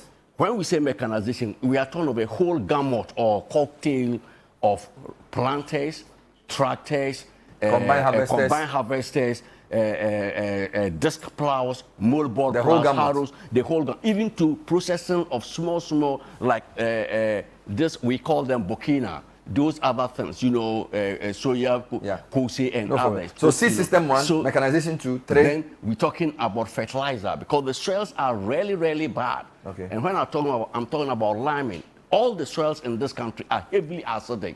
So no matter what amount of fertilizer you are pumping, and you are just, it's madness. It will not respond. But if soil's acidity is below 6.5, you are wasting your time. Everybody knows. So you well get thought anything. through fertilization. Exactly. And with liming to be able to, to take off this, to raise the pH. To neutralize the acidity. Yes. So that's 3. From here up, yes. What's number 4? We are also talking about post-harvest management. Sometimes post-harvest losses can go as much as 50%. You've lost everything. Then we are asking also about processing. When we are talking about, we are not gigantic or gargantuan processes. Very simple, modest ones, like our brothers in Burkina are doing, Togo and Benin. Very simple. The Tumu Cotton Company, we want to revamp. Why should we be, I saw in the manifesto, 100,000 metric tons cotton to export? That is crazy. It doesn't make sense. Why not convert that into lint? And we put up a cotton generator in Tumu or Bolu to process it. so that we produce quality GTP, Wonderful. textiles. So post-harvest management is number 4. Exactly. I like that. And then processing of our raw materials. Amazing. Both edibles like soya bean, you know, rice and those other. So 5 is processing. Thank you. And then also the last is irrigation is so key. Amazing. And I'm not saying that irrigation cannot feed us totally. Currently, as I talk, we have not up to 10% of our arable land that is under irrigation. And all the irrigation dams you have were all built under by the late General Champo, and I salute him for that. No other government ever kept anything on irrigation. So that is an issue. So irrigation needs to be, and we're talking about not gargantuan, very difficult projects to manage, like Tono irrigation. We're talking about small scales. Prof. You come to Upper East region, the region that have the best water management, in that you have the water bodies, they are manageable. They don't go to give you things like malaria, bilharziasis, and others, because it's so huge. You can't even manage. You've given me 6 things to think about. Seed systems is number 1. Yes. Mechanization number 2. Fertilizer number 3. Exactly. Post-harvest management number 4. Exactly. Processing number 5. Irrigation number 6. Exactly. Luckily, in June, we'll be doing the Agri-Fair, and I'll bring you back to explain more on this. I want to go back to Michael, and I'll give you a couple of minutes to just wrap up, because you set us off. Yeah. So tie everything together and tell us on trade and business and generally, what next after reviewing the man for 120 days? The cost of doing business is a big thing for industry. So the tax reviews that have started are good, but it's the big one, which is the VAT reforms. We're all looking forward to that. I think the finance minister said that by the end of the year, that will be done. So that's a big one. You know, restructure VAT, you know, bring down the effective rate, brings down the cost of doing business. So that's one. It needs to be done. The second one is the power sector. Reliable electricity, and that's important for its own sake, but it's also important because of 24-hour economy. Correct. As of now, there's still a lot of inconsistencies in the power supply. We know there's the huge, you know, energy sector debt that makes it almost impossible, along with all the other structural issues in the power sector, to bring down the cost of energy. If we don't do that, if we don't fix the issues in the power sector, there's no way we're going to be able to drive the kind of investment and production and productivity we're looking for, including 24-hour economy. So that has to be done. Then there's 24-hour economy itself, which is the big elephant in the room. I think this is about the most audacious promise that the president made, and his legacy overall at the end of his tenure is really going to rest on this. He can do well in other areas, but I think the expectations are really high, especially because 24-hour economy connects to so many other things across the board. What this country needs over and above everything else is economic transformation. That's what we've been struggling with for the past 60, 70 years. We keep, you know, muddling along.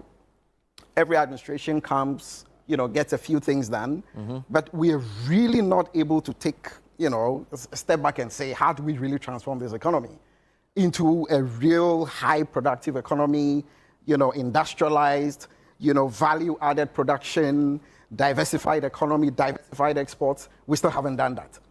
So I hope that 24-hour economy will be a contribution to this big ambition.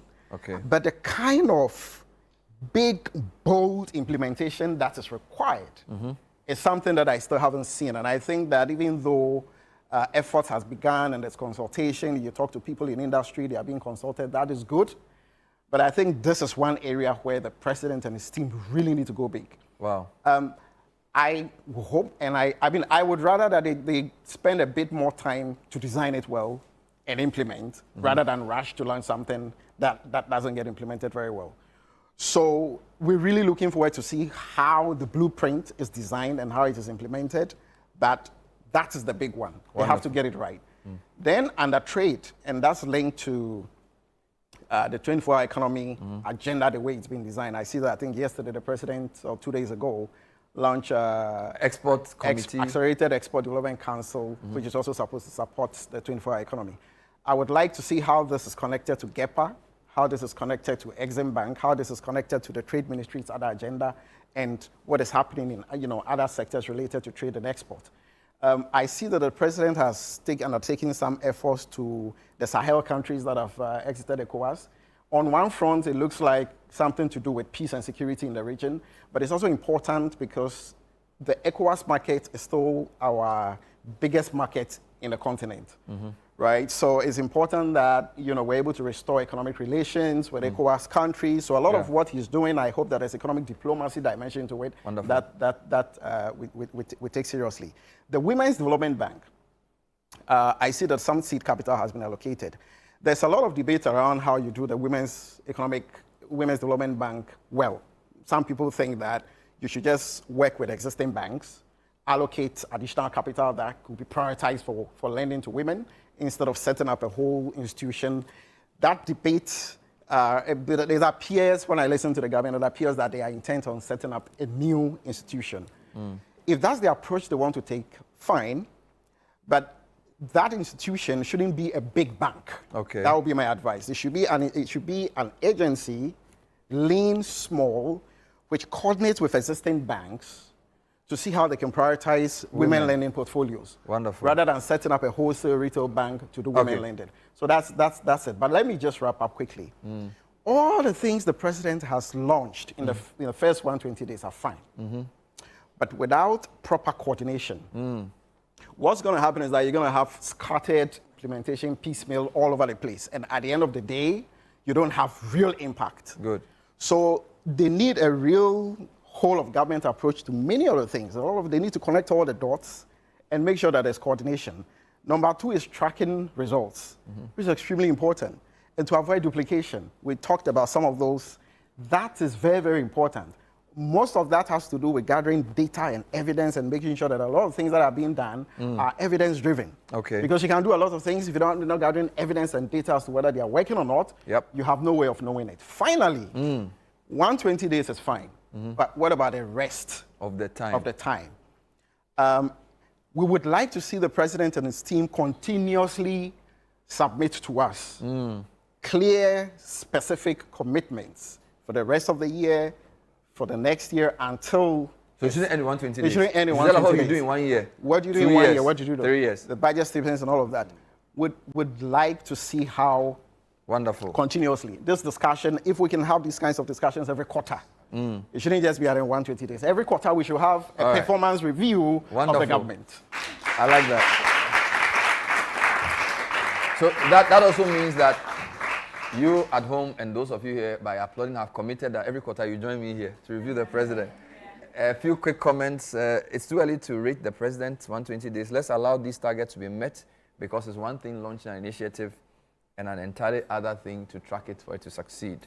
Another one says, I believe the president has made significant progress with his 120 days social contract to build on a sanitary pad distribution, consider establishing a manufacturing company to produce sanitary pads here, prioritizing female employment. Additionally, introducing agriculture in senior high schools could be managed by farmers whose farmlands were affected by galamsey. Another comment says, good afternoon, Bernard. Can the panel point out also some of the things the president did which were not captured and some pressing issues which were supposed to be part of his contract which are not there? I think they did that already. And then somebody says, Bernard, you need to bring this team back on the point of view, particularly Professor Canton. He has a lot more to say. The good news is that if you're watching this around 5 p.m., it's live. But if you're watching this at 9 p.m., it means we are bringing you a replay. So this show will be replayed at 9 p.m. President will address the nation. Of course, if you are watching this in he's already done this at 8:30.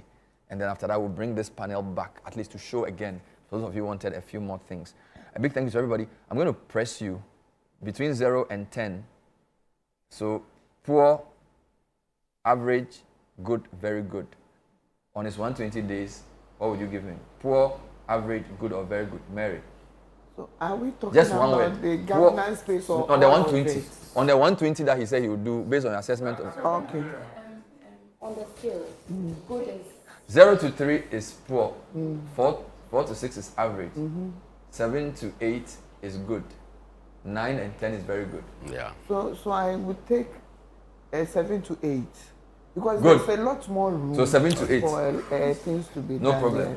I'll take 7 to 8 as well. 7 to 8 For you, that's 7.5. Is that the concluding remark? Just the mark, just for my purposes. Yeah, but I want to emphasize one thing before I say before I say my 7 to 8. you see, it's one thing allocating funds. Yes. And another thing disbursing funds to implement programs. Good. It's one thing launching programs and interventions. And another thing developing a comprehensive policy framework. And implementing same. Good. We've seen beautiful interventions start in this country without a policy. Good. And we've had problems, not only in implementing, but also in measuring. Wonderful. And so beyond the launch, beyond the pilot distributions, beyond the initiatives, there has to be. We want to see follow through policies being developed for all these. We want to see policy guidelines being developed to guide in implementing the policies. Wonderful. And want to see real-time commitment to releasing funds to finance these activities per allocations. So poor, average, good, very good. 7 to 8. 7 to 8. Yeah. Okay. So what about you? Very good. Very good. So that's 9 to 10. Oh, okay. Yeah. And what about you? Is that what you wanted? Yeah, because good is 7 to 8, right? No, so, I think I want to give him very good. Very good. Yeah. So don't forget, 0 to 3 is poor. 4 to 6 is average, 7 to 8 is good, 9 to 10 is very good. So good, very good. Yeah. What? Good. Good. Yeah, very good. Very good. I go with All that. right. Yeah. So wow.